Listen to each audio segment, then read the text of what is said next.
নমস্কার বন্ধুরা, আজকে আমি পুরনো দিনের হারিয়ে যাওয়া একটা রেসিপি আপনাদের সঙ্গে শেয়ার করব।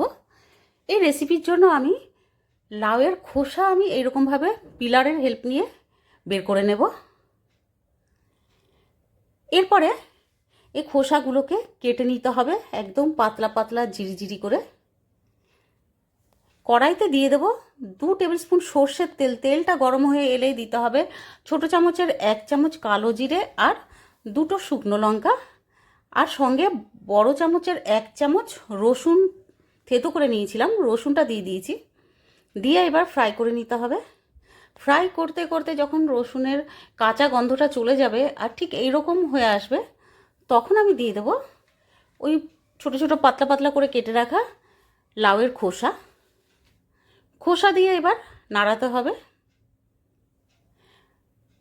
1 থেকে 2 মিনিট এভাবে আমি নাড়িয়ে নেব। নাড়ানোর পরে আমি লিডটা লাগিয়ে দেবো একদম লো ফ্লেমে 2 মিনিটের জন্য। 2 মিনিট পরে লিডটা সরিয়ে আমি দিয়ে দেবো ছোটো চামচের 1 চামচ নুন আর হলদি পাউডার দিয়ে আবার ভালো মতো নাড়িয়ে নেব। এবার আমি আবার লিডটা লাগিয়ে দেবো 2 মিনিটের জন্য একদম লো ফ্লেমে। 2 মিনিট পরে লিডটা সরিয়ে এবার নাড়িয়ে নিতে হবে। বন্ধুরা, একবার অবশ্যই এইভাবে বানাবেন, খেতে দারুণ লাগবে। আমি আবারও লিডটা লাগিয়ে দিয়েছি একদম লো ফ্লেমে। এবার আমি একটা তড়কা প্যানে একটু তেল দিয়ে 1 চামচ মতন তেল দিয়েছি, দিয়ে বড়ি, বিউলির ডালের বড়ি আর মুসুর ডালের বড়ি আমি ফ্রাই করার জন্য দিয়েছি। যখন বড়িগুলো একটু ফ্রাই হয়ে যাবে তখন আমি দিয়েছি 1 চামচ সাদা তিল। তিলটা দিয়েও আমি ফ্রাই করে নিয়েছি মিডিয়াম ফ্লেমে। এবার আমি ঢাকনাটা খুলে আমি একটু নাড়িয়ে নেব সবজিটাকে।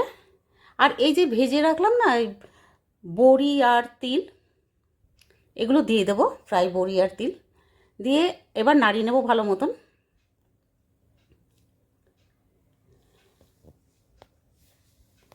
আবারও আমি লিডটা লাগিয়ে দিয়েছি একদম লো ফ্লেমে। আমাদের একদম ইউনিক টেস্টি লাউয়ের খোসার রেসিপি মানে সবজি তৈরি হয়ে গেছে। ভিডিওটা ভালো লাগলে প্লিজ লাইক ও সাবস্ক্রাইব ও কমেন্ট করে দেবেন। Thank you. পুরো